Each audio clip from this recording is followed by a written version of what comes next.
मैं हूं उबैद कुरैशी, आप देख रहे हैं खबरनामा टीवी। अलहाज सूफी मोहम्मद मस्कीन के पोते और राजा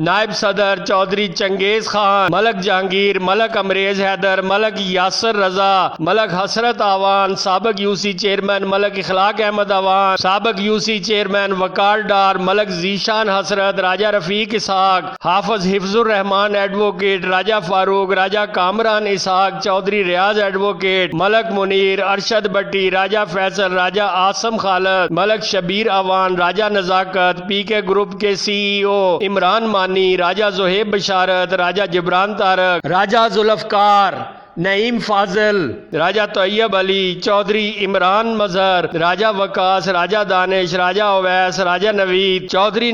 चौधरी माजिद, चौधरी शफीक, चौधरी रमजान, मलक हफीज, राजा यासर, उस्ताद नवीद, अदरीस अवान, नवीद कियानी, राजा गौस, रजा